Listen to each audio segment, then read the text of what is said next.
ucapkan kepada semua yang menonton. Saya Wong Harding selaku moderator pada sesi 3 bagi pembentangan kajian asas Konvensyen Penyelidikan R&D dan Inovasi Pendidikan 2022 atau KOMPI kali kedua tahun 2022 di saluran 8. Terlebih dahulu, ada baiknya saya memperkenalkan barisan juri yang turut serta dalam sesi pembentangan kajian asas hari ini, iaitu yang berusaha Dr. Nurul Fatni Abdul Sukur dari BNKPM dan yang berusaha Dr. Kamarudin Ilyas dari IPGM. Tanpa melengahkan masa, marilah kita sama-sama untuk mendengarkan pembentangan yang pertama yang diketuai oleh Tan Kagiat dari Kolej Medikulasi Pulau Pinang dengan kertas kajiannya bertajuk Penggunaan Simulasi Projectile Motion Physics Education Technology dalam topik Projectile Motion. Dipersilakan. Assalamualaikum dan salam sejahtera semua. Saya Puan Hidayah binti Muhammad Noor bersama-sama dengan rakan sekumpulan saya Puan Tan Kaget dan Puan Leong Mek Ling ada menjalankan kajian bertajuk Penggunaan Simulasi Projectile Motion Physics Education Technology ataupun dikenali sebagai PHET dalam topik Projectile Motion.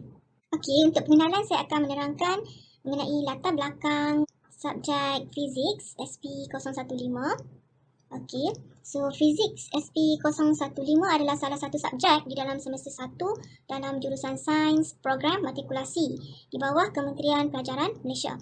Terdapat 14 topik di semester 1 dan 11 topik di semester 2. Dan topik-topik ini ada yang telah dipelajari di peringkat sekolah menengah, tetapi kandungannya lebih terperinci dan rumit di peringkat kolej matrikulasi. Dan topik-topik ini memerlukan pemahaman konsep yang betul oleh pelajar supaya dapat diaplikasi dalam soalan-soalan peperiksaan akhir semester. Berikut adalah topik-topik di dalam semester 1 untuk subjek Physics SP015, di mana tumpuan kami adalah di dalam topik 2, iaitu Kinematics of Linear Motion. Topik 2 ini menyumbangkan sebanyak 10% pemberatan dalam peperiksaan akhir dan peruntukan markah untuk topik ini adalah 8.2. Di dalam topik 2, Kinematics of Linear Motion, terdapat 3 subtopik iaitu 2.1 Linear Motion, 2.2 Uniformly Excited Motion dan 2.3 Projectile Motion. So, kajian ini bertumpu kepada subtopik 2.3 Projectile Motion di mana terdapat 3 learning outcome di dalam subtopik ini. Itu yang pertama, describe projectile motion, launch at an angle theta, as well as special cases when theta equals 0 degree and theta equals 90 degree or free fall case. And then solve problems related to projectile motion and determine the acceleration due to gravity G using free fall and projectile motion. Ini adalah tinjauan daripada guru tentang subtopik projectile motion. Projectile motion merupakan subtopik dan konsep yang sangat baru kepada pelajar. Mereka tidak pernah didedahkan konsep projectile motion semasa di peringkat sekolah menengah dan tidak juga dipelajari oleh pelajar sistem 4 semester di peringkat matrikulasi. Jadi pelajar mengalami kesukaran membayangkan pergerakan dua dimensi 2D objek projectile motion serta keliru dengan dua komponen dalam projectile motion iaitu komponen X dan komponen Y. Guru Sains Fizikal Grade 12 di Afrika Selatan mempunyai persepsi bahawa projectile motion adalah sukar untuk diajar, maka menyebabkan prestasi pelajar yang lemah dalam topik tersebut. Ini adalah kajian yang dijalankan oleh Mudau AV pada tahun 2014. Kemudian kajian daripada Sutarno dan kawan-kawan pada tahun 2017 juga mendapati guru fizik prakhidmatan juga kurang mahir dalam menyelesaikan masalah dalam konsep projectile motion. Ini pula adalah tinjauan daripada pelajar tentang pemahaman mereka terhadap projectile motion.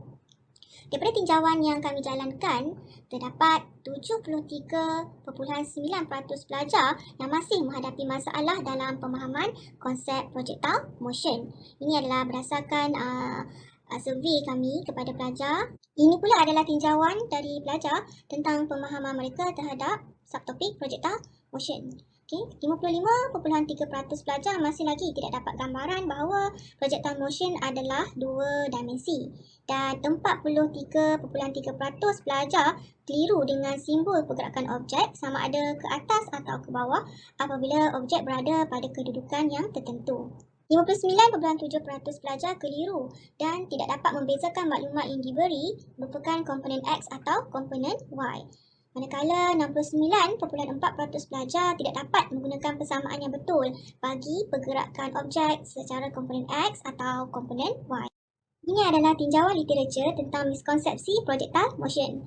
Hasil kajian oleh Hashim 2017 mendapati ramai pelajar menganggap fizik adalah suatu mata pelajaran yang abstrak serta sukar untuk dikuasai dan antara tajuk fizik yang masih sukar untuk dikuasai oleh pelajar ialah tajuk projectile motion.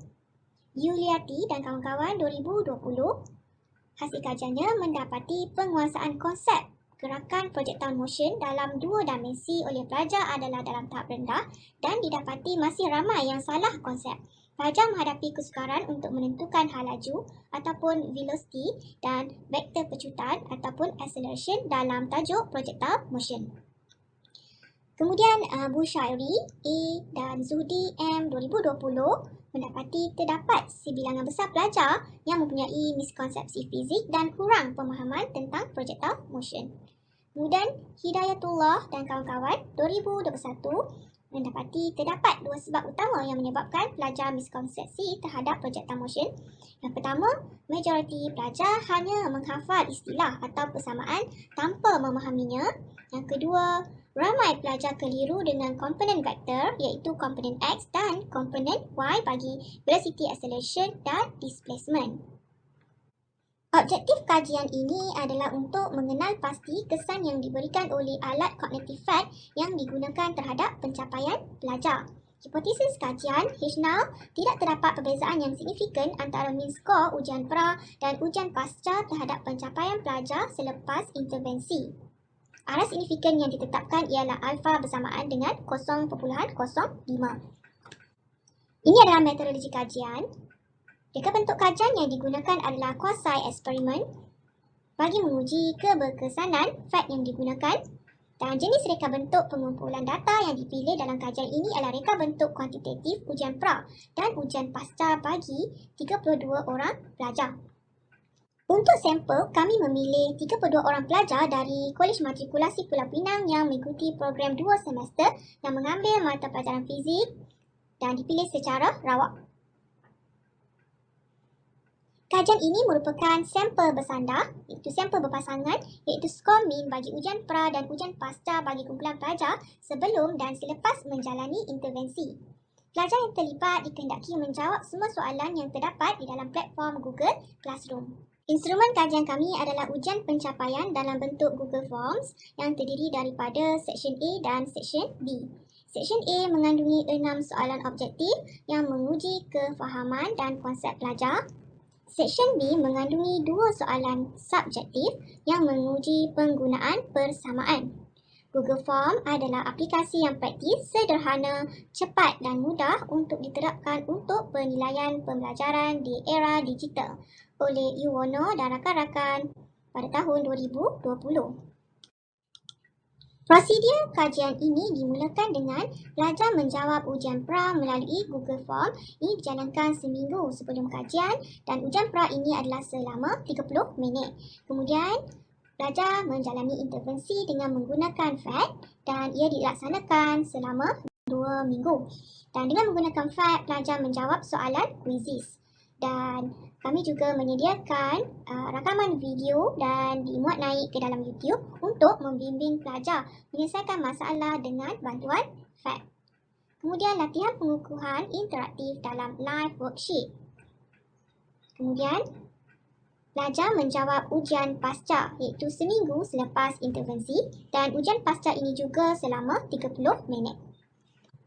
Untuk analisis kajian, kami menganalisis data dengan menggunakan SPSS versi 27 dan bagi menentukan keberkesanan kajian, data dianalisis menggunakan ujian T ataupun PAT sample t-test. Hasil daripada analisis mendapati mean skor ujian pra ialah 7.09, manakala mean skor pencapaian ujian pasca ialah 17.97. Jadi terdapat perbezaan mean sebanyak 10.88. Ini menunjukkan bahawa setelah menjalani intervensi, skor mean pelajar adalah lebih tinggi selepas intervensi.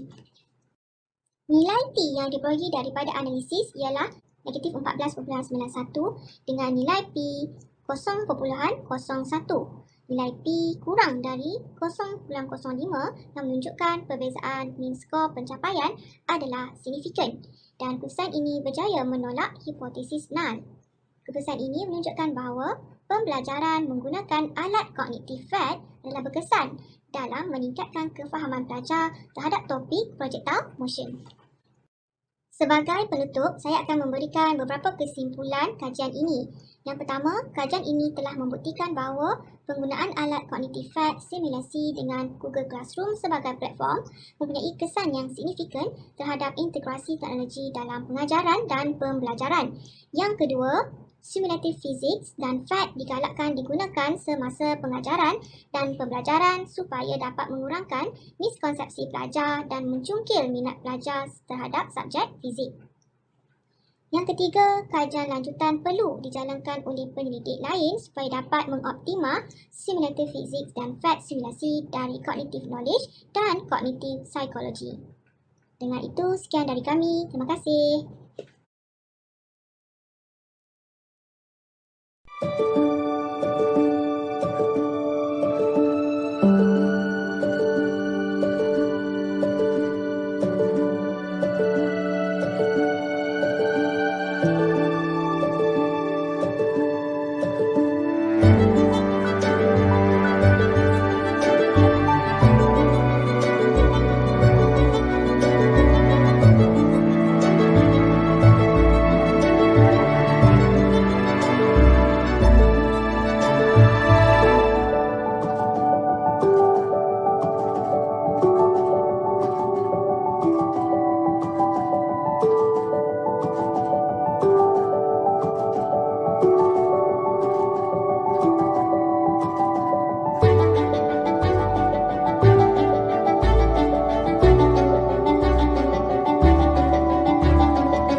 Majlis diteruskan lagi dengan menjemput kumpulan kedua yang diketuai oleh Tan Zishan dari College Medikulasi Negeri Sembilan dengan tajuk A Study on Students' Learning Mode Preference During Post-COVID-19 Pandemic. Majlis mempersilakan.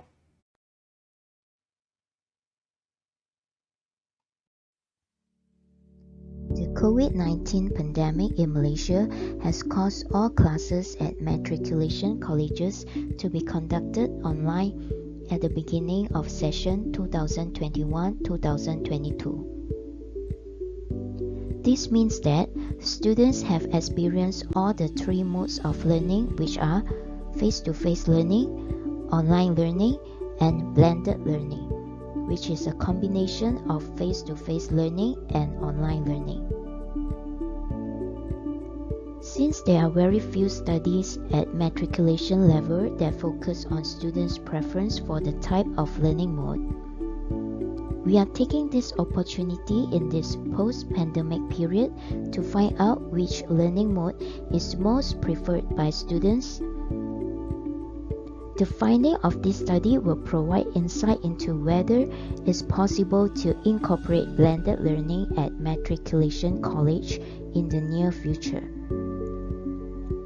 We believe that students will be more ready to learn if the learning mode is appealing to them.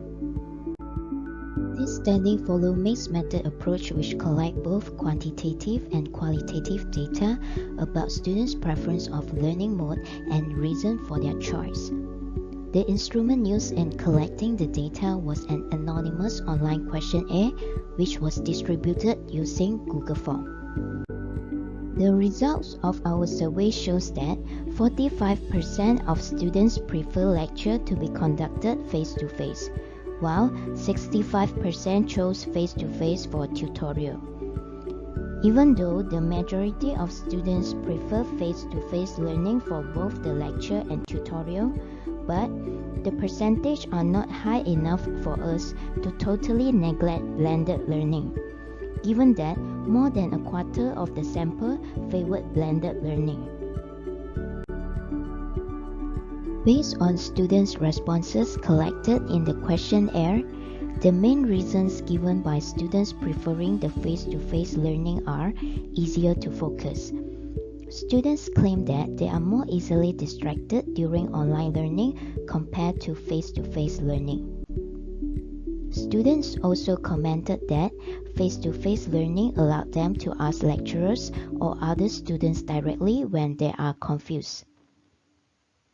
Besides that, students also prefer face-to-face learning because they do not need to deal with the internet connection problem in online learning. The reason given by students for preferring online learning include comfort, convenience of time and location, as they don't have to hurry to class.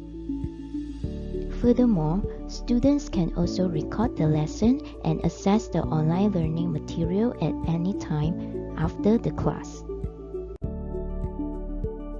As the result of the survey reveals that students show mixed preference in learning mode, it's necessary for institutions to organize a more systematic structure of a blended learning context and provide better internet connection so that students can enjoy the benefit of both online learning and face-to-face instruction. With blended learning, students can learn and access materials in a variety of modes, which makes it ideal for meeting the needs of diverse learning styles. Taking into account the number of students who prefer combinations of online and face-to-face learning, it would be misleading to claim that one type of learning mode is always better.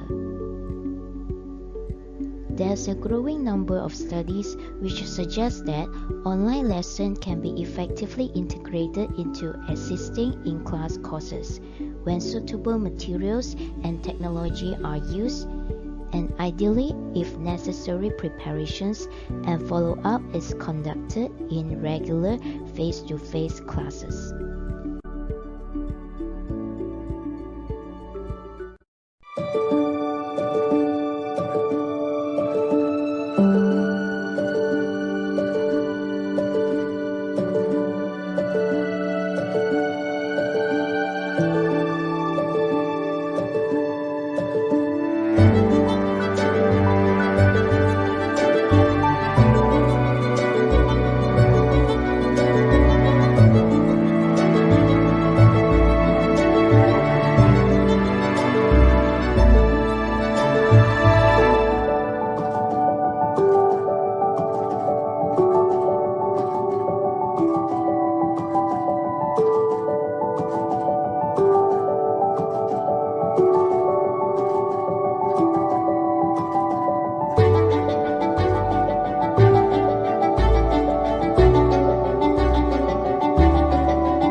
Kita teruskan lagi sesi hari ini dengan menjemput kumpulan ketiga.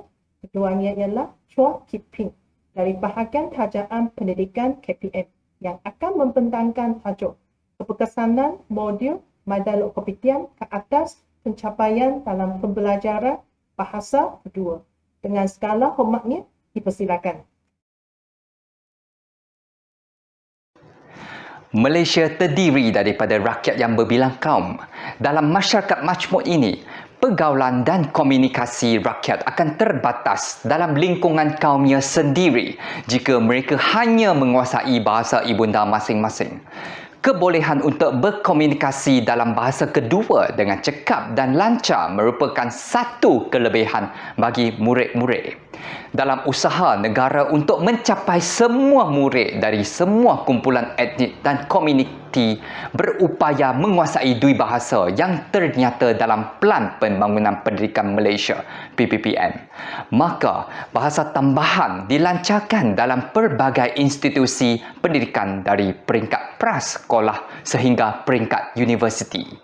Justeru, kebolehan untuk berkomunikasi dalam bahasa kedua dengan cekap dan lancar merupakan satu kelebihan bagi murid.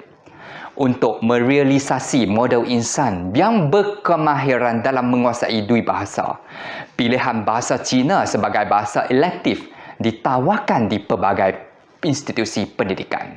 Selain itu, pelbagai kajian Chen, Tan, Hairul Nizam Ismail Ho and Ho 2016 telah menjelaskan pencapaian dalam kemahiran mendengar, bertutur, membaca dan menulis adalah berkait rapat dengan tahap motivasi seseorang individu dalam pembelajaran bahasa.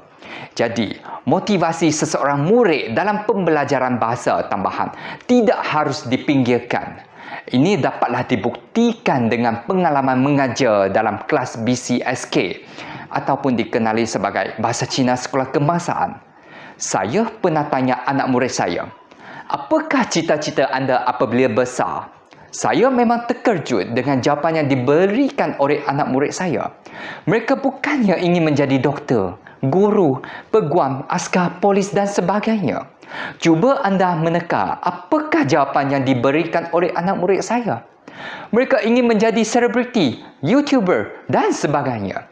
Lepas itu saya tanya lagi, adakah anda mengetahui cara untuk menjadi selebriti ataupun YouTuber?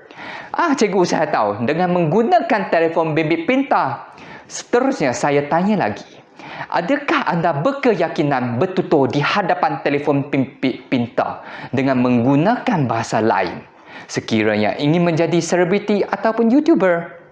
Pada masa ini, murid termenunglah. Maka saya mengambil kesempatan untuk mendedahkan kepentingan untuk mempelajari bahasa elektif dan berkeupayaan untuk menguasai kemahiran abad 21 di samping memupuk minat dalam kemahiran mendengar dan bertutur.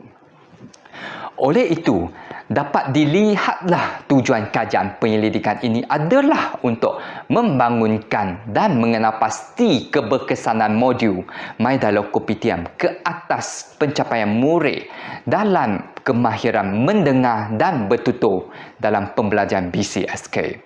Seterusnya, cuba kita bayangkan sekiranya ingin membina sesebuah rumah, apakah yang harus dibina terlebih dahulu? Betul, foundation ataupun asas merupakan sesuatu yang paling penting dalam membina sesebuah rumah. Ini juga sama seperti dalam proses pembangunan modul. Teori, model dan sebagainya diambil kira sebelum pembangunan modul. Model Morrison Rose Camp Kauman 2013 dan model pemerolehan bahasa kedua diaplikasikan dalam pembangunan modul. Topik yang terdapat dalam modul juga mengelilingi kehidupan seharian murid, juga akan memaksimalkan penggunaan modul dan mempertingkatkan teknik pengajaran dalam kelas oleh guru. Akhirnya, murid akan menghasilkan sesuatu projek akhir rakaman video dengan menggunakan alat berteknologi. Jadi, melalui projek akhir dalam modul ini akan merealisasikan impian mereka menjadi seseorang YouTuber atau selebriti. Kandungan dan aktiviti dalam modul juga akan menumpukan kepada penguasaan kemahiran mendengar dan bertutur murid. Oleh demikian, pencapaian kemahiran mendengar dan bertutur akan dinilai untuk keberkesanan modul. Dalam kajian ini, instrumen yang digunakan ialah ujian pencapaian mendengar UPD dan ujian pencapaian bertutur UPB. Kaedah pensampelan kluster melibatkan murid yang dibahagikan kepada kumpulan kawalan dan rawatan secara rawat dalam kajian ini. Data dianalisis dengan deskriptif dan inference dengan menggunakan teknik t-test. Keputusan t-test menunjukkan terdapat perbezaan yang signifikan antara kumpulan kawalan dan kumpulan rawatan dalam pencapaian kemahiran mendengar dan bertutur.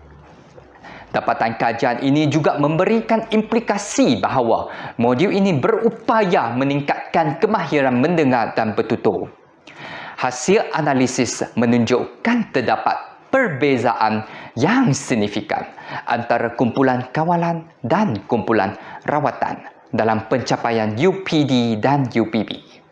Secara keseluruhannya, guru harus mengambil langkah yang inisiatif agar pengajaran dan pembelajaran kemahiran mendengar dan bertutur tidak harus dipinggirkan dalam arus globalisasi masa kini. Guru juga memainkan peranan yang penting dalam memupuk minat dan haruslah selalu memberi peluang kepada murid untuk mempelajari kemahiran mendengar dan bertutur. Untuk menjadi kompeten dalam kemahiran komunikasi ini, murid haruslah memperoleh tahap penguasaan bahasa tertentu.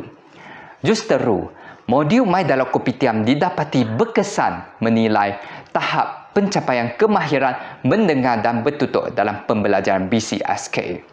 Oleh demikian, ini dapatlah dibuktikan bahawa modul My Dialog Kopitiam telah berjaya menggalakkan dan menambah keyakinan murid terhadap penguasaan kemahiran mendengar dan bertutur.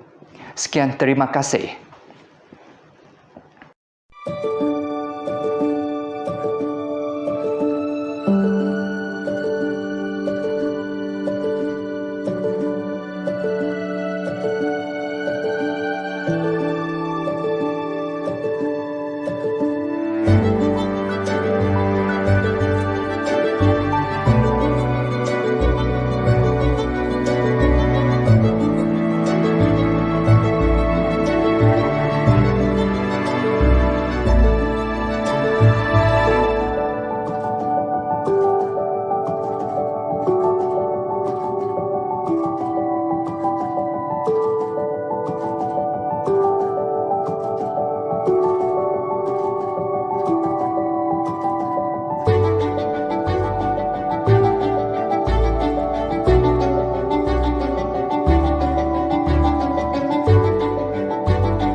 diteruskan dengan pembentangan keempat. Dijemput ketua kumpulannya iaitu Amizawani binti Muhammad Buan dari College Matrikulasi Pahang dengan tajuk Penerimaan Kemahiran Spreadsheet bagi topik belanjawan dalam kalangan pelajar perakaunan College Matrikulasi. Dipersilakan. Assalamualaikum warahmatullahi wabarakatuh dan salam sejahtera. Saya Muhammad Izam bin Zakaria, mewakili rakan-rakan pengkaji daripada KMPH Account Team, akan membentangkan tajuk kajian asas kami iaitu Penerimaan Kemahiran Spreadsheet bagi topik belanjawan dalam kalangan pelajar perakaunan Kolej Matrikulasi. Menurut Amiratul 2021 menyatakan bahawa kemahiran spreadsheet digunakan untuk mengajar fungsi perakaunan seperti belanjawan dan penyediaan penyata kewangan. Manakala motivasi pelajar pula merujuk pada minat yang dihasilkan oleh rangsangan tertentu dalam persekitaran dan sebagai daya penggerak pada aktiviti pembelajaran. Berikut adalah penyataan masalah berdasarkan gap kajian-kajian yang lepas. Antaranya adalah, menurut Ariana 2021, pelajar kurang didedahkan terhadap penggunaan fungsi perisian Excel dalam pembelajaran. Manakala menurut Do 2016 menyatakan bahawa lebih 50% pelajar kurang mahir dengan formula spreadsheet dalam melaksanakan tugasan khusus perakaunan di peringkat pengajian pra-universiti. Kajian kami telah menggariskan 3 objektif yang seterusnya menghasilkan 3 persoalan kajian, iaitu persoalan kajian yang pertama, apakah tahap persepsi kebergunaan dan persepsi mudah guna dapat mempengaruhi penerimaan kemahiran spreadsheet dalam kalangan pelajar perakaunan. Persoalan kajian yang kedua, adakah terdapat hubungan yang signifikan antara persepsi kebergunaan dengan motivasi pelajar dalam proses pembelajaran? Dan persoalan kajian yang ketiga, adakah terdapat hubungan yang signifikan antara persepsi mudah guna dengan motivasi pelajar dalam proses pembelajaran? Hipotesis null yang pertama adalah tidak terdapat hubungan yang signifikan antara persepsi kebergunaan dengan motivasi pelajar dalam proses pembelajaran. Dan hipotesis null yang kedua, tidak terdapat hubungan yang signifikan antara persepsi mudah guna dengan motivasi pelajar dalam proses pembelajaran. Kepentingan kajian kepada pelajar perakaunan, pelajar dapat mempraktikkan spreadsheet dalam menyiapkan tugasan dan sebagai persediaan untuk pengajian di peringkat universiti kelak. Kepada pensyarah perakaunan pula, pensyarah dapat mempelbagaikan kaedah pengajaran dan pembelajaran dalam kelas praktikal. Manakala kepentingan kajian kepada pihak kolej matrikulasi, pihak kolej dapat merancang program yang sesuai dan penambahbaikan dalam penggunaan teknologi dalam melancarkan proses PDPC. Kajian ini hanya melibatkan populasi seramai 536 orang pelajar jurusan perakaunan Kolej Matrikulasi Pahang sesi 2021 dan 2022 dan responden seramai 226 orang pelajar sebagai sampel kajian. Berikut adalah kerangka teori kajian bermula dengan kemahiran spreadsheet dan seterusnya pengkaji akan melihat sejauh mana persepsi kebergunaan dan persepsi mudah guna mempengaruhi sikap pengguna terhadap penggunaan sistem itu sendiri. Berdasarkan kepada kerangka konsep kajian, pemboleh ubah bebas iaitu persepsi kebergunaan dan persepsi mudah guna dijangka akan mempengaruhi pemboleh ubah bersandar iaitu motivasi pelajar. Berdasarkan tinjauan literatur oleh Dania pada tahun 2019 menyatakan bahawa kemahiran spreadsheet memberi kesan positif kepada motivasi pelajar. Justru mereka lebih berkesan semasa menggunakan komputer serta meningkatkan pengalaman pembelajaran pelajar. Manakala menurut Ariana 2021 menyatakan bahawa apabila pelajar agak mesra dengan komputer dan sering menggunakannya, maka ini dapat meningkatkan motivasi pelajar terhadap penggunaan kemahiran komputer. Reka bentuk kajian. Kajian yang dijalankan ini menggunakan kaedah kuantitatif dengan menggunakan pendekatan tinjauan. Pengumpulan data kajian menggunakan instrumen soal selidik yang ditadbir sendiri untuk mendapat maklum balas segera daripada responden seperti cadangan Cohen, Morrison dan Mannion pada tahun 2018. Populasi kajian adalah seramai 536 orang pelajar jurusan perakaunan Kolej Matrikulasi Pahang manakala sampel kajian adalah seramai 226 orang pelajar. Instrumen kajian terdiri daripada 4 bahagian seperti yang tertera. Objektif kajian yang pertama diukur menggunakan skor min dan sisian piawai, manakala objektif kajian yang kedua dan ketiga diukur menggunakan korelasi Pearson. Data bagi kajian kami telah diperolehi melalui pelaksanaan dalam kelas praktikal selama 5 minggu, bermula dengan pendedahan kemahiran spreadsheet, kajian rintis, kesahan dan kebolehpercayaan terhadap kajian rintis, seterusnya pensyarah mengedarkan link soal selidik dan dapatan dianalisa menggunakan SPSS versi 26. Instrumen soal selidik kajian kami telah mendapat pengesahan melibatkan 3 orang pakar iaitu seorang bidang profesional dan 2 orang bidang perakauntan. Berikut adalah dapatan daripada persoalan kajian pertama kami, iaitu persepsi kebolehgunaan terhadap kemahiran spreadsheet berada pada tahap yang tinggi. Seterusnya, persepsi mudah guna terhadap kemahiran spreadsheet dan motivasi pelajar terhadap pembelajaran menggunakan spreadsheet juga menunjukkan pada tahap yang tinggi.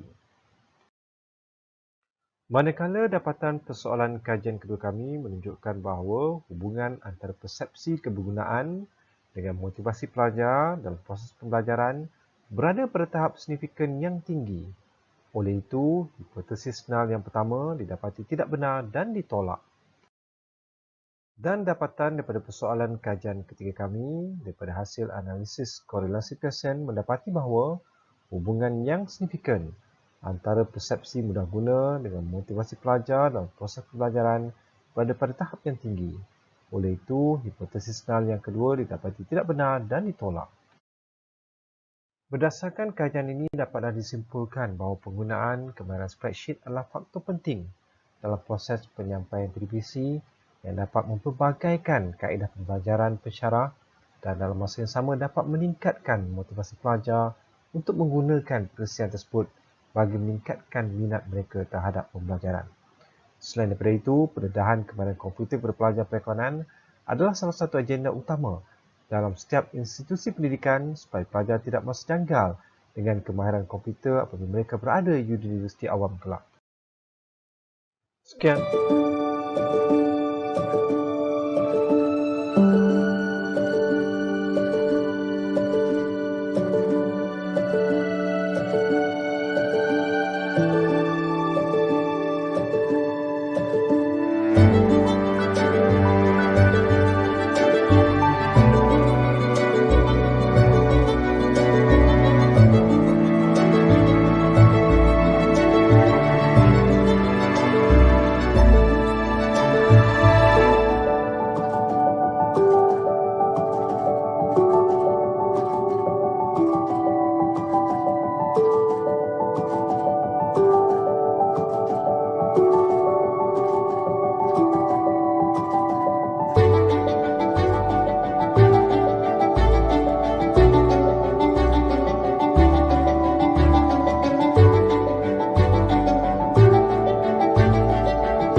Majlis ilmu ini diteruskan dengan menjemput kumpulan kelima yang diketuai oleh Nur Farahim binti Ismail dari Kolej Matrikulasi Perak dengan tajuk Persepsi Pelajar terhadap penggunaan video pengajaran sebagai pemangkin pembelajaran bermakna bagi subjek matematik. Majlis mempersilakan. Assalamualaikum, aluan kata. Selamat sejahtera untuk semua. Aquamarine, pengolah tinta dari KMPK membawa idea. Kumpulan kami diketuai oleh Nur Farahin dan dianggotai oleh Siti Arba'iyah dan Nurul Husna. Tajuk kajian kami adalah persepsi pelajar terhadap penggunaan video pengajaran sebagai pemangkin pembelajaran bermakna bagi subjek matematik.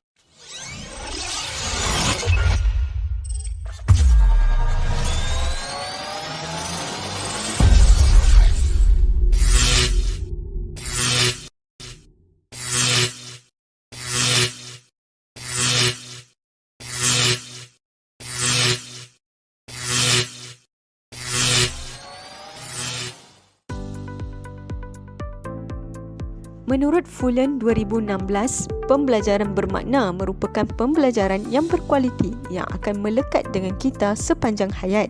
Terdapat 6 kompetensi teras untuk mencapai pembelajaran bermakna. Untuk kajian ini, kami hanya menumpukan kepada 5 konstruk sahaja iaitu pemikiran kritis, kreativiti, komunikasi, kolaboratif dan sasiah. Bagi metodologi kajian, pendekatan yang digunakan bagi kajian ini adalah pendekatan kuantitatif dengan reka bentuk kajian tinjauan. Seramai 346 responden terlibat di mana mereka terdiri daripada pelajar sistem 4 semester. Instrumen bagi kajian ini adalah borang soal selidik persepsi pelajar. Bagi menganalisis dapatan kajian, analisis deskriptif digunakan. Nilai min dan sisihan piawai dikira. Kajian ini dilaksanakan selama 1 minggu di mana data dikumpulkan melalui Google Form. Ujian rintis terlebih dahulu telah dilaksanakan kepada 30 orang responden untuk menguji kebolehpercayaan borang soal selidik. Nilai Cronbach Alpha yang diperolehi adalah 0.959. Ini menunjukkan borang soal selidik ini mempunyai kebolehpercayaan yang tinggi. Bahagian seterusnya adalah berkaitan dengan dapatan, analisis dan interpretasi data. Berikut adalah skor min dan sisihan piawai yang diperolehi bagi setiap item ke-5 konstruk.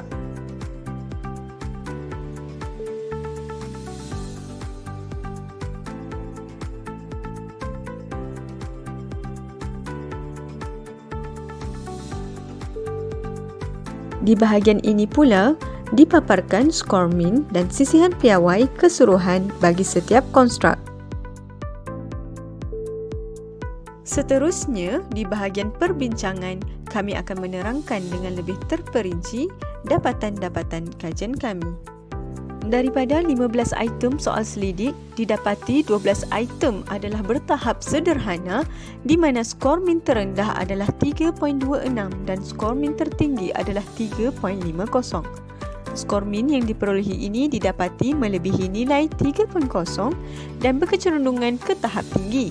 3 item pula didapati bertahap tinggi di mana 1 daripada item adalah daripada konstruk pemikiran kreatif dan 2 daripadanya adalah daripada konstruk sasiah. Konstruk pemikiran kritis memberikan skor min 3.50 iaitu pada tahap sederhana menghampiri ke tahap tinggi yakni 3.51. Azlina Zainal 2004, Faridah Cik Hussein dan Tengku Sarina Aini 2008 menekankan kepentingan penyediaan modul atau buku teks dalam memupuk pemikiran kritis pelajar. Dalam konteks kajian ini, video pengajaran merupakan modul yang disediakan dalam bentuk medium digital mengikut perkembangan teknologi dalam sistem pendidikan. Oleh itu, dapat disimpulkan bahawa penggunaan video pengajaran berjaya mendorong pelajar untuk berfikir secara kritis. Bagi konstruk kreativiti, nilai skor min adalah 3.40 iaitu bertahap sederhana.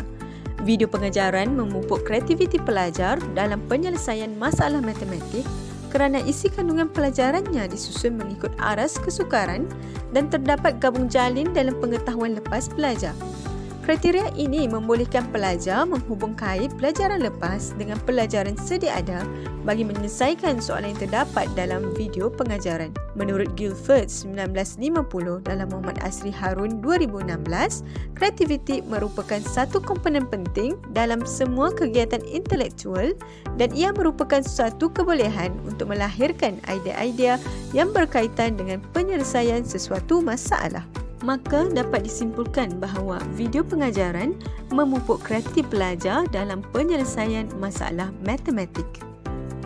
Skor min terendah iaitu 3.35 diperolehi daripada konstruk komunikasi yang menunjukkan bahawa tahap komunikasi dalam kalangan pelajar dan guru berada pada tahap sederhana. Walaupun konstruk komunikasi berada pada tahap sederhana, skor min yang diperolehi adalah lebih besar daripada nilai 3. Penggunaan video pengajaran membolehkan pelajar saling berkomunikasi untuk bersoal jawab akan isi kandungan video tersebut. Ia juga menjadikan pelajar lebih bersemangat untuk masuk ke kelas kerana telah menguasai konsep-konsep asas pembelajaran dan bersedia untuk bertanya kepada guru akan permasalahan yang berkaitan dengan isi kandungan video. Hal ini menyebabkan tahap komunikasi dalam kalangan pelajar dan guru bertambah baik. Ini menunjukkan penggunaan video pengajaran mendorong pelajar dan guru berinteraksi dengan lebih aktif semasa kelas. Konstruk kolaboratif pula memberikan tahap sederhana dengan skor min 3.38. Perbincangan dalam kumpulan bagi memahami contoh-contoh dan menjawab latihan yang diberikan dalam video pengajaran membolehkan budaya kolaboratif diterapkan dalam proses pembelajaran bersama rakan sebaya. Ini menunjukkan budaya kolaboratif dalam kalangan pelajar dapat diwujudkan melalui penggunaan video pengajaran. Skor min tertinggi diperolehi daripada konstruk sasiah iaitu 3.55. Pembelajaran menggunakan video pengajaran memerlukan pelajar memahami isi kandungan pelajaran secara kendiri dan berbincang dengan rakan-rakan. Tuntutan pendekatan pembelajaran berpusatkan pelajar ini mendorong pelajar untuk memupuk kemahiran belajar mereka sendiri. Penerapan secara tidak langsung aspek sasiah seperti sikap kecekalan, ketabahan, ketukunan dan ketahanan kepada cabaran semasa proses pembelajaran menggunakan video pengajaran menjadikan pelajar berupaya mengurus diri dan masa dengan lebih baik. Berikut adalah batasan kajian dan cadangan kajian lanjutan. Sebagai kesimpulan, guru perlulah bijak memilih alat digital dan kaedah yang bersesuaian agar kompetisi pembelajaran bermakna dapat diterapkan secara langsung atau secara tidak langsung semasa proses pengajaran dan pembelajaran. Berdasarkan dapatan dan perbincangan kajian, dapat dirumuskan bahawa penggunaan video pengajaran sebagai pemangkin kepada pembelajaran bermakna berada pada tahap sederhana yang menghampiri ke tahap tinggi. Mawar melati, indah di taman, indah lagi kembang selasih. Akhir kata kami ucapkan, cukup sekian dan terima kasih.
Teruskan sesi ini dengan menjemput kumpulan ke-6.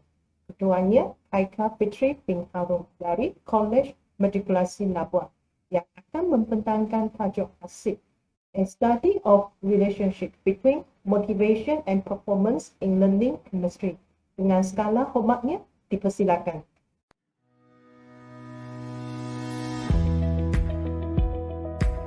ASIP is an educational program that uses YouTube platform to conduct learning and teaching for chemistry subject through a series of sessions. The implementation of ASIP includes both synchronous and asynchronous mode. The structure of ASIP allows students to collaborate with others, and the lesson was filled with several games which allow the participant to receive prizes. YouTube provide the facility to rewatch recorded live session for reputation purposes by learners. From KML, introducing ASIP team. ASIP team consisting of 4 people, which is me, Haikal Fitri bin Harun, Muhammad Shazwan Sheikh Abdul Razak, Muhammad Rushdi Muhammad Rusli, and Juniza Jasin. The combination of synchronous and asynchronous mode produces ASIP program.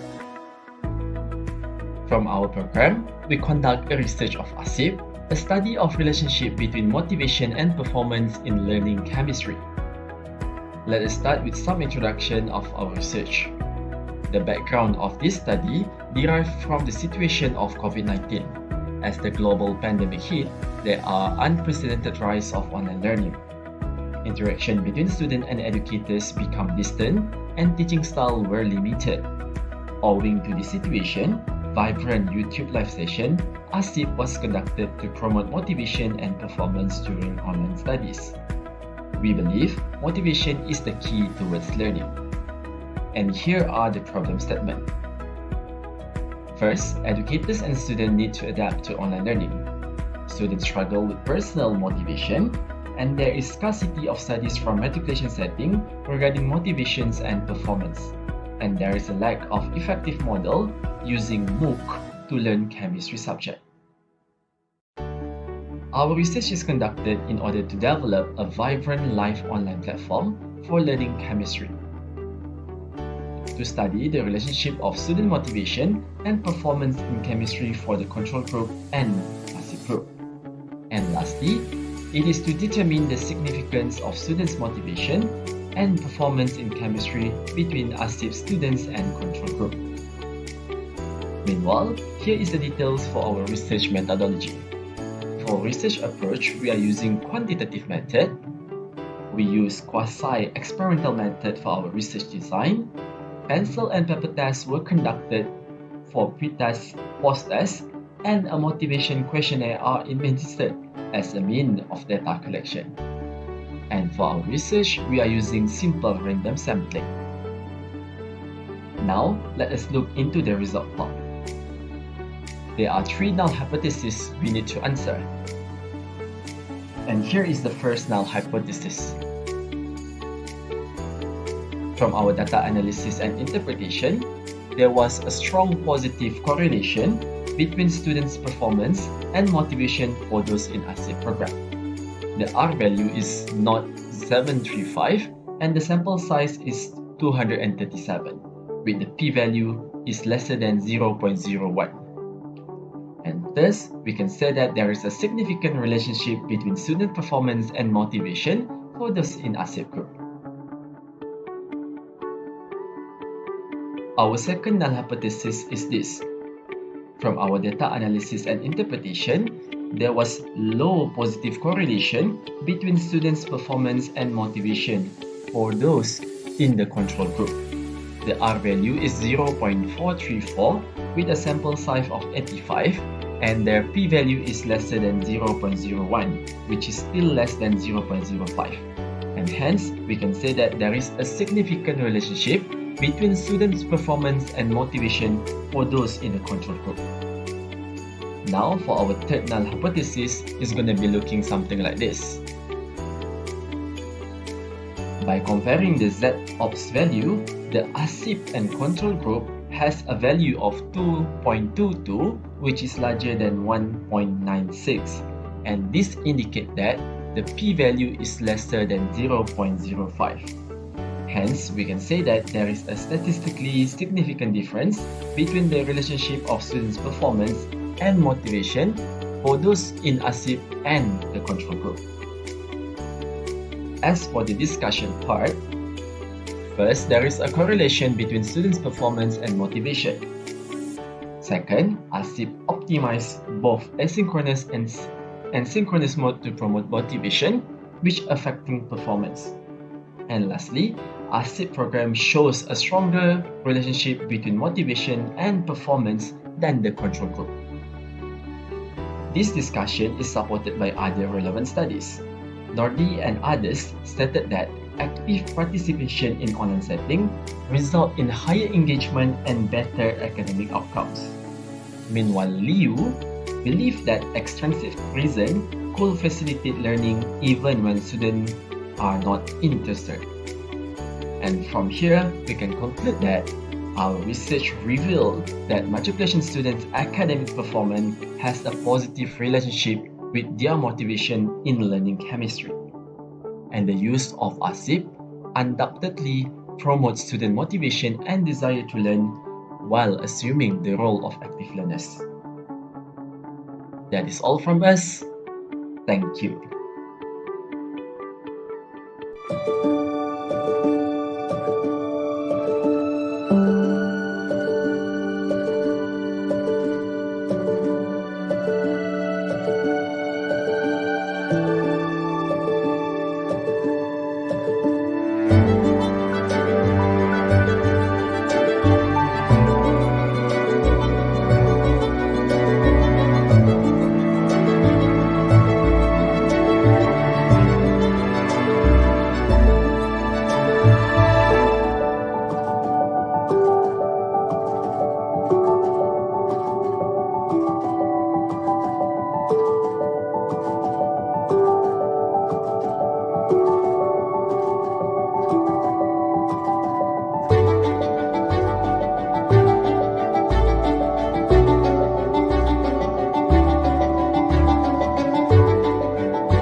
Majlis diteruskan lagi dengan menjemput kumpulan ke-7 yang diketuai oleh Dr. Sukuna Anak Perempuan Supermani dari Institut Pendidikan Guru dengan tajuk Pengaruh Pengurusan Pengetahuan dalam Penghasilan, Inovasi Pengajaran dan Pembelajaran di Institut Pendidikan Guru Malaysia. Majlis mempersilakan. Salam sejahtera saya ucapkan kepada para hadirin. Saya Dr. Suguna Supermani, mewakili kumpulan IPG KTI JPTV akan membentangkan kajian kami yang bertajuk Pengaruh Pengurusan Pengetahuan dalam Penghasilan, Inovasi Pengajaran dan Pembelajaran di Institut Pendidikan Guru Malaysia. Dalam meniti arus kemodenan, inovasi merupakan agenda utama. Keupayaan berinovasi sesebuah organisasi dapat melahirkan keunikan yang tersendiri. Keunikan yang dihasilkan mampu mempertahankan daya saing yang tinggi dalam pasaran yang agak kompetitif. Menurut World Intellectual Property Organization, peningkatan kesedaran dalam penghasilan inovasi dapat menyumbang kepada pembinaan masa depan sesebuah negara yang berdaya saing. Menurut Global Innovation Index pada tahun 2021, Malaysia menduduki tempat yang ke-36 dengan mencatatkan peratus pencapaian penghasilan inovasi sebanyak 41.9%. Dua daripada 7 faktor penyumbang utama kepada Global Innovation Index adalah berkait rapat dengan sektor pendidikan. Pertamanya adalah modal insan dan penyelidikan, yang kedua pula adalah pengetahuan dan output berteknologi. Upayaan penjanaan pengetahuan baru dalam bidang pendidikan menyumbang kepada peningkatan indeks inovasi secara keseluruhan. Revolusi ekonomi berasaskan inovasi dan pengetahuan merupakan fokus utama yang diletakkan sebagai satu matlamat utama di bawah sektor pendidikan. Oleh itu, guru di sekolah perlu memainkan peranan penting dalam mendidik dan membimbing anak bangsa untuk menjadi warga yang berinovatif dan yang mampu menyerlah pada zaman globalisasi ini. Sehubungan dengan itu, kerajaan Malaysia juga telah membuktikan keprihatinannya terhadap sektor pendidikan dengan memberi keutamaan terhadap profesion perguruan melalui pelancaran transformasi IPG. Sehubungan dengan itu, IPG juga berperanan sebagai peneraju dalam bidang pendidikan agar dapat melengkapkan bakal guru dengan budaya kecemerlangan dan segala kemahiran yang diperlukan untuk mendidik generasi baru. Sistem pendidikan tradisional juga perlu diubah kepada pengajaran dan pembelajaran yang lebih berinovatif dan berpusatkan pelajar. Hadirin yang dihormati sekalian, di samping peranan IPG sebagai tunjang dalam melahirkan bakal guru yang berperanan penting dalam memupuk budaya inovasi di sekolah, terdapat beberapa isu yang dihadapi oleh IPG. Di antaranya adalah tiada panduan yang spesifik bagi menghasilkan inovasi dalam bidang pendidikan, khususnya pendidikan guru. Kedua, mengalami kekurangan bahan. Kekurangan bahan ni adalah dihadapi kerana masalah tacit knowledge yang tidak didokumentkan. Selain daripada tu, masalah ataupun budaya knowledge hoarding dalam kalangan pensyarah. Seterusnya, dana yang terhad, mengurangkan penganjuran khusus-khusus yang menyalurkan informasi-informasi serta pengetahuan-pengetahuan yang terkini.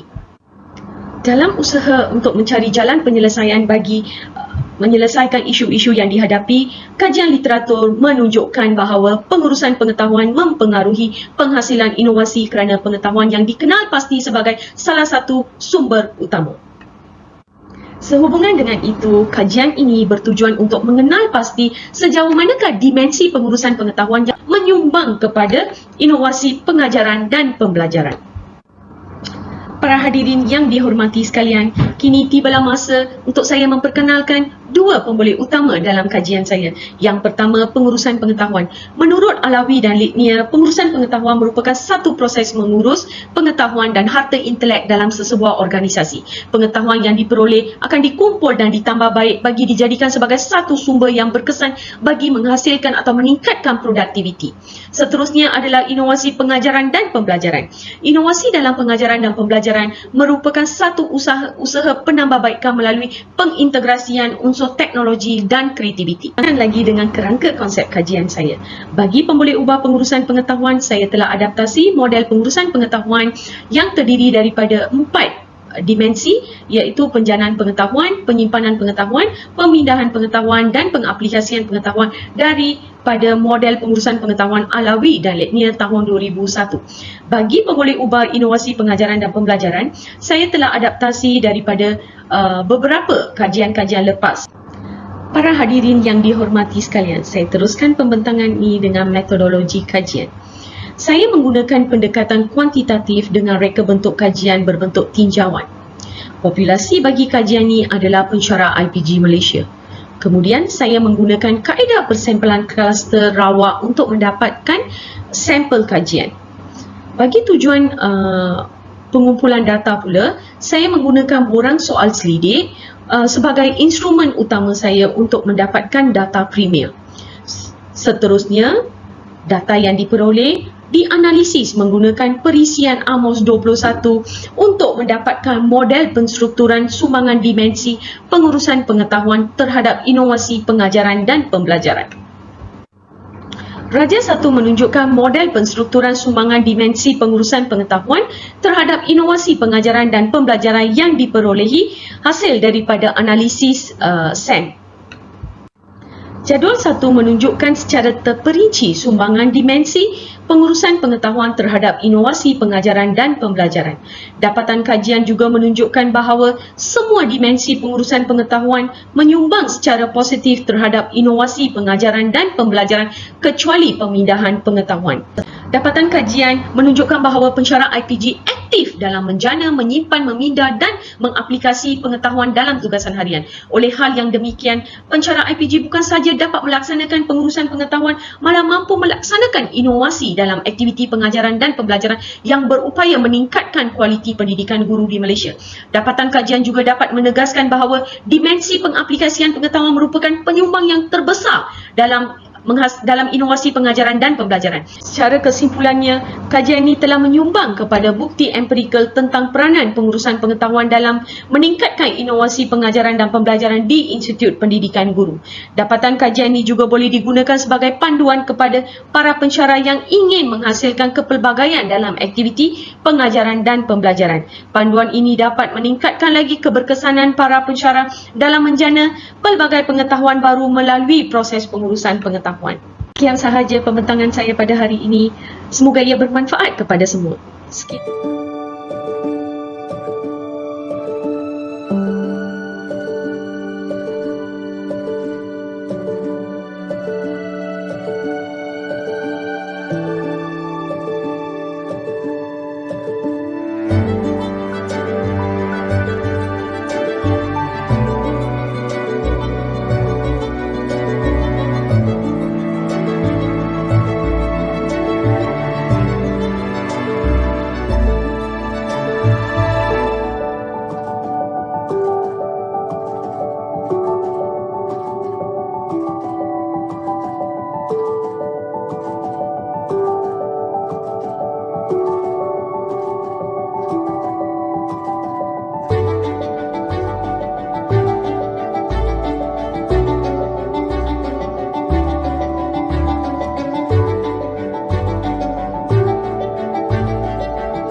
majlis kita diteruskan dengan pembentangan kumpulan ke-8.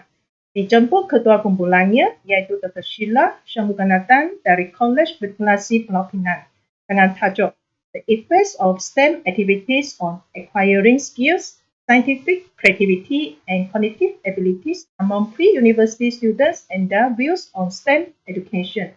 Dipersilakan. Good morning to everyone. I am Dr. Sheila together with my teammate Minar Tini. We did an experiment with the students to find out the effect of STEM activity, home-based experiment on skills, scientific creativity, cognitive ability, and also to get their view on STEM education. What made us come up with this topic of research is that we realized that the students have very weak background in chemistry in the practical work, and we want to give them an experience on hands-on. And we also have other ways of doing this, like stimulation video, but we are aware that students have been given too many screen-based learning, which they find it very boring. Yeah. And on the students' part, they also want to acquire the correct technique of using the apparatus in the laboratory, and they also need to have an environment which is rich in learning using apparatus. To overcome that, I came up with objective. By using STEM activity, the students can increase their knowledge. Firstly, their skills of using process skills, science process skill, and at the same time, they can also increase the understanding of chemistry concept. This is our core business here. We want them to really understand the chemistry concept by doing the experiment, and to increase the cognitive ability, their creativity, the thinking skill at the same time. And we also need to get some reflection from the students, what they find about and how do they feel about the STEM activities. The research that I used here is called as mixed research design, where I combine a qualitative and a quantitative method. The qualitative method here is to support my quantitative readings. A pre-test and a post-test single group experiment design was used. I'm using the same group, and this group consists of 30 students. They come from a biological science student. I choose only 30 due to a convenient sampling, where I am going to do a qualitative and a quantitative study. The instrument that was used in this study, of course, a module that have all the STEM activities, which lasted for 8 weeks. These STEM activities were actually planned by the lecturers of KMPP. Some of it I managed to get from online, and I had a difficult time choosing the experiments because need to be very safe and user-friendly and can be done at home, at the same time using a concept of green chemistry, where we use a lot of basic things that can be found around. A questionnaire and a rubric was used, and after doing the experiment, the student need to upload their experiment in a Google Classroom. Why they need to upload the experiment? So that I can watch these videos and I can evaluate their skills that I mentioned in the objective. So the skills were evaluated using a checklist, and for interview, I used Google Meet as a platform for them to exchange ideas. I divided the 30 students into 6 groups, where each group consists of 5 students. The findings from my study shows that after doing the lab activity, that is the STEM activity, which was done at home, managed to increase their acquiring skills, managed to increase not only their acquiring skills, this was shown statistically by a t-test, that besides increasing their acquiring skills, it also managed to increase their scientific creativity and cognitive ability, and at the same time understanding of chemistry concept. To evaluate the chemistry concept, we gave them a small test to test all the concept that was carried out using STEM activities. Finally, a qualitative study was done to highlight what do they think about the STEM activities, how far these STEM activities manage to instill or increase their motivation level, their creativity. At the same time, how do they feel about the STEM activities, STEM activities, how it's, and 36% of them agreed that it was entertaining, and the whole family were involved in getting the reagent and the apparatus as they needed, trying to order for them from Shopee and all that. So it became like a family event. So it was quite entertaining to the students. From my research, I and my teammate, we made a conclusion that STEM activities can actually develop their skills or enhance their skills, and also at the same time increase their cognitive ability and their creativity level. And this STEM education approach managed to increase what has been stated in the objective. And analysis of the student's diary, this is from the qualitative side. It shows that initially the students had some problem getting the things. As time goes by, they were more organized in their work, and they were very keen and really looking forward to do the experiment, at the same time taking a video of what they are doing.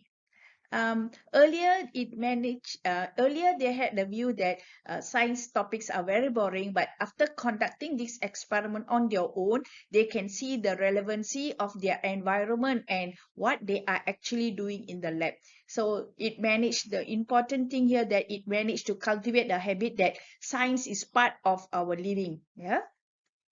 And they never associate that learning science can be a daily life before, and this actually hit the awareness for the students that science is part of their life. And some of them also said that they like to venture into this STEM profession, and they also told that it's better in future if we can have more experiments based on STEM. All right, that's all from me. Thank you very much.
Kita teruskan lagi dengan pembentangan dari kumpulan terakhir pada sesi kali ini.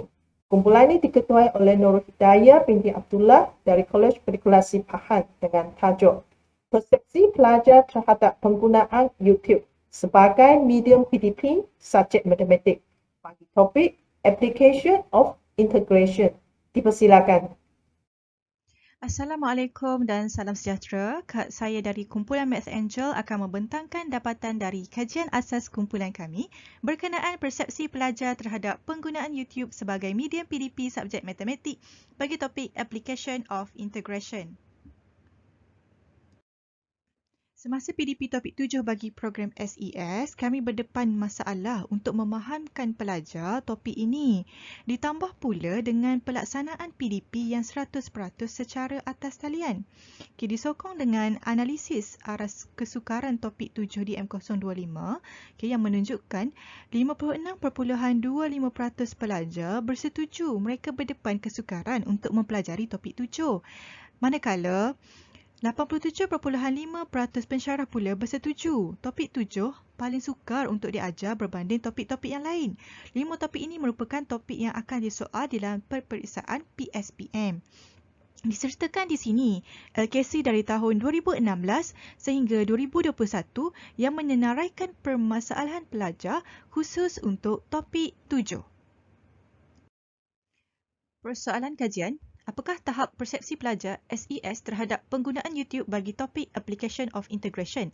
Objektif kajian adalah untuk mengukur tahap persepsi pelajar SES terhadap penggunaan YouTube bagi topik Application of Integration. Skop dan batasan kajian melibatkan pelajar SES KMPH berbataskan kepada penggunaan YouTube semata-mata dan penggunaan instrumen soal selidiknya adalah soalan berbentuk close-ended question. Jawapan yang diberikan responden berkemungkinan tidak dapat menggambarkan situasi sebenar. Kepentingan kajian untuk pelajar diharapkan dapat memberi rangsangan motivasi dan minat pelajar terhadap topik Application of Integration. Seterusnya, pelajar dapat menjawab soalan PSPM dengan baik. Bagi pihak pensyarah pula, dengan pendedahan tentang kepelbagaian teknik untuk mencari luas rantau, pensyarah dapat melakukan penambahbaikan pendekatan pengajaran. Metodologi kajian terdapat 5 di sini, iaitu reka bentuk, lokasi dan populasi, instrumen kajian kesahan dan kajian rintis. Untuk reka bentuk, pendekatan kuantitatif dengan reka bentuk tinjauan, berbentuk deskriptif bukan eksperimental. Instrumen kajian melibatkan soal selidik, iaitu terdapat 26 item soalan yang diadaptasi daripada Mathematic Attitude Questionnaire MAQ. Ada 4 bahagian semuanya, iaitu accessibility, kefahaman, minat dan juga motivasi. Dengan penggunaan 5 skala Likert dan SPSS versi 25 digunakan untuk menganalisis data. Lokasi dan populasi yang terlibatlah di KMPH, Kolej Matrikulasi Pahang, melibatkan pelajar SES yang berpopulasi 837 orang, bilangan sampelnya adalah 112 orang. Teknik persempelan yang digunakan adalah persempelan rawak mudah. Setiap pelajar mempunyai peluang yang sama untuk dipilih. Kajian rintis melibatkan 30 pelajar SES yang mana nilai perkali alfa keropak yang diperolehi adalah 0.930. Mengikut panduan tahap nilai perkali keboleh kepercayaan LIM 2007, nilai tersebut menunjukkan tahap keboleh percayaan yang sangat baik. Kesahan pula diperolehi daripada 2 orang pensyarah kanan Kolej Matrikulasi Pahang yang memiliki ijazah kedoktoran dalam pendidikan. Nilai kesahan kedua-dua pakar tersebut melebihi 70%. Menurut Tukman dan Wahidah, soal selidik ini mempunyai kesahan yang baik. Dapatan demografi responden menunjukkan lebih daripada 50% pelajar ataupun responden menggunakan laptop untuk melayari YouTube, manakala hampir separuh iaitu 41.07% responden menggunakan Android ataupun iPhone untuk melayari YouTube. Analisis deskriptif konstruk persepsi pelajar. Kita ada 4 konstruk yang keseluruhannya ada 26 item soalan yang perlu dijawab oleh responden ataupun pelajar. Nilai min yang diperolehi, kalau kita tengok kat sini daripada 3 hingga 4. Yang mana 3 hingga 4 menunjukkan nilai tafsiran skor min yang sederhana. 4 hingga 5 nilai skor min yang tinggi.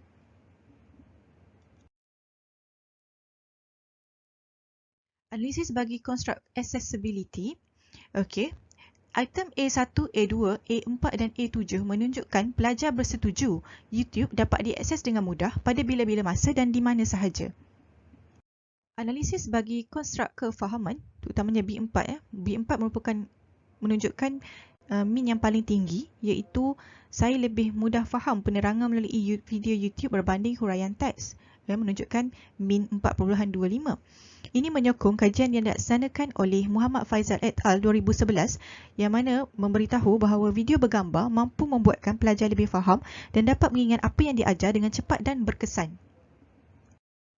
Untuk analisis bagi konstruk minat, analisisnya minnya berada pada paras sederhana, menunjukkan video semata tidak dapat menarik minat pelajar, tetapi bagaimana video tersebut diaplikasi oleh pensyarah untuk menarik minat.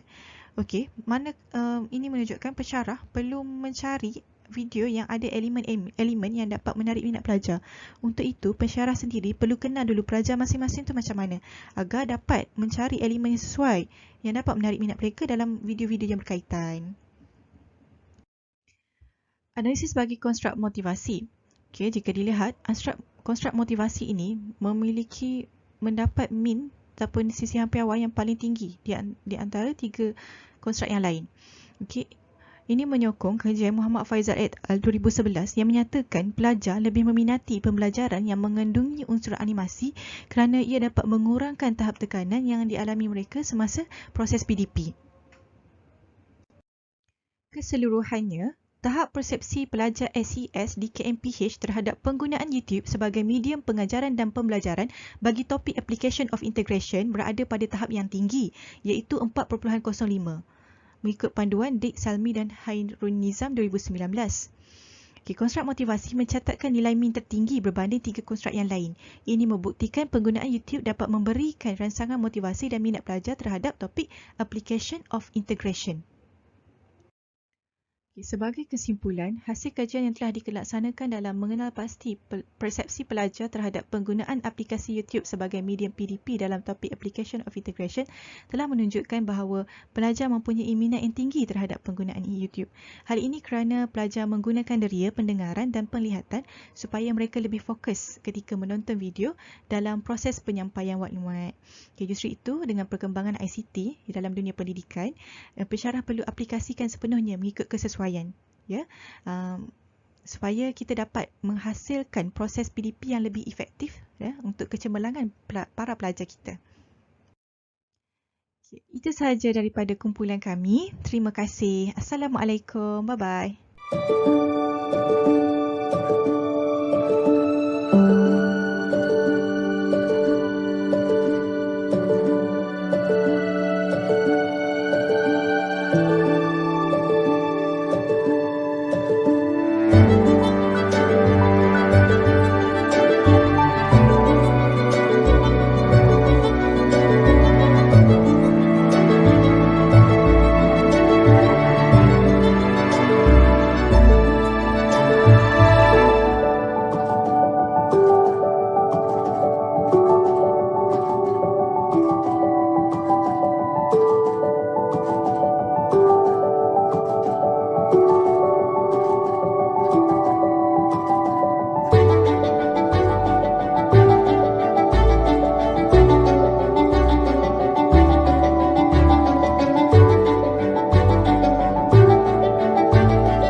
Tanya kepada pembentang di atas perkongsian mereka sebentar tadi.